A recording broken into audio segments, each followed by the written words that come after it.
Hey, we're Slice of Raspberry Pi. I'm Mate Drella, and I'm the leader for this project. I was in charge of creating the report and editing the video.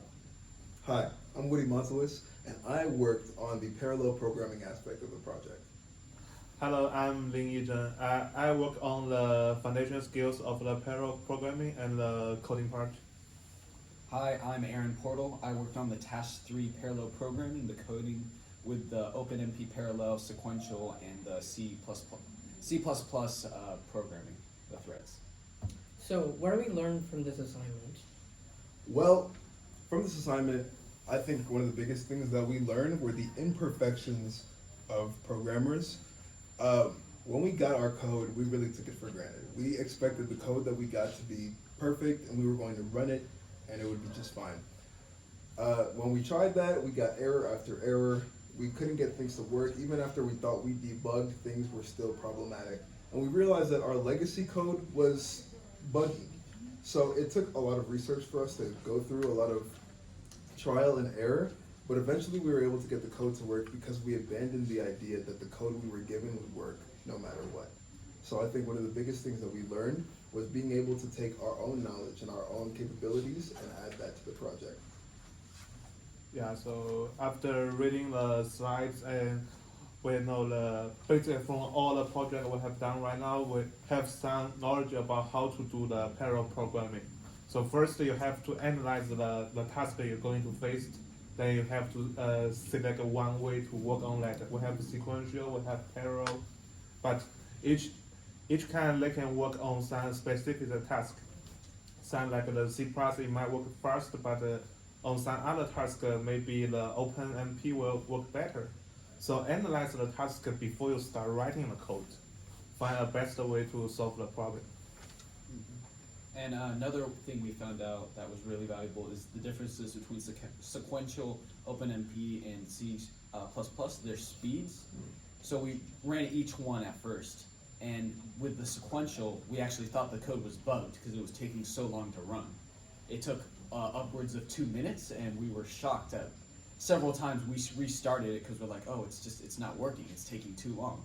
Because we personally, since we're in such a technological era, we're so used to it happening right now. We press the button, it runs, it's done. But we didn't, that's because we've used parallel programming so much in all our technology. So it was a new way to find out the value of it. Then we ran the OpenMP parallel, and that one ran much faster than the sequential one. It ran, I believe, between 40 and 80 seconds was the OpenMP. And then when we went to the C++, it ran in 20 to 40 seconds. So it was a huge change as opposed to the whole entire 2 minutes of the sequential. So it just helps us realize how much technology's advanced.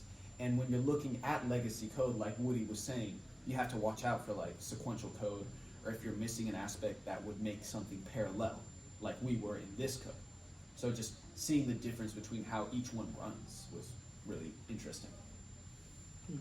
So, how do you think we can apply what we learned from this assignment in our academic year or in the near future? One way that we can apply what we learned from this project, not very specific ideas that we learned, but the concepts and the practices that go behind it, is the idea of being independent.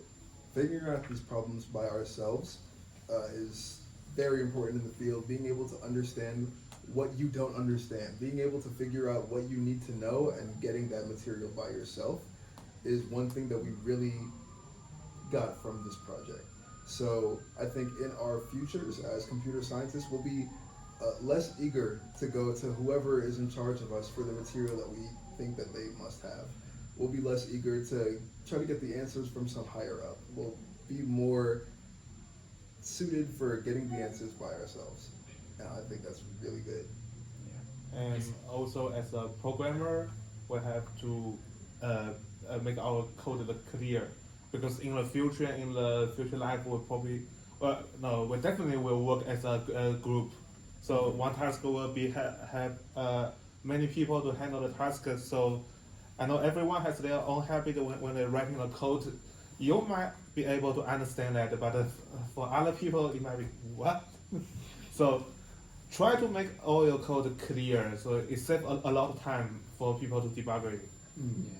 Either like comment it with actual physical comments or just try self-commenting code even, but something just so that further down the line, whoever reads it isn't gonna be like, what the heck? I can't read any of this. What does any of this mean? They'll be able to understand, oh, he was doing this and then this with it. It'll be so much clearer, and it will be such an improvement over legacy code that you're clueless. You have no idea what you're supposed to do with it. Right. So, What was the best, most challenging, or the worst experience you guys have had in this project? The best part of the project was when we got it to run.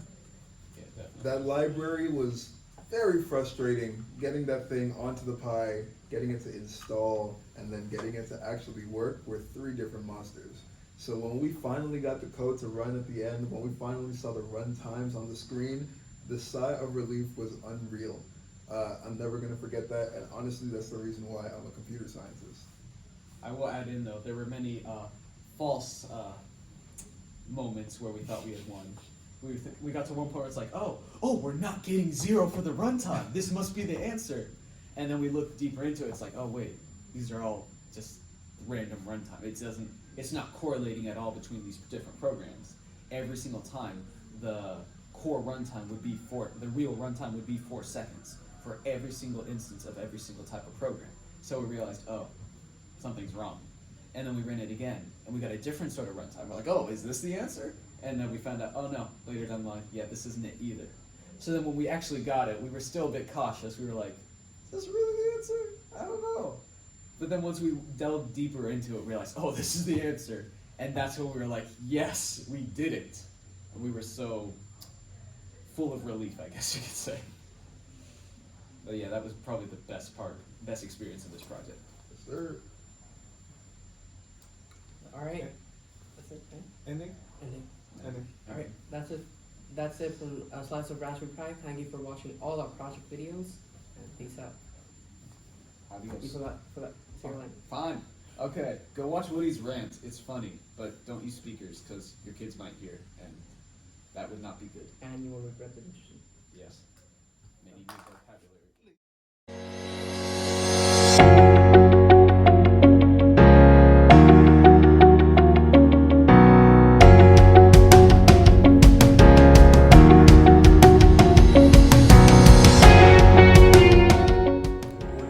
Alright, boys. We're not 100% done, What? but we finished the video, we cleared the Pi, we did it. 5 projects, 97 nights, long nights, a whole lot of video editing. That one time I had to get all of Moz 4K onto my 9-year-old computer.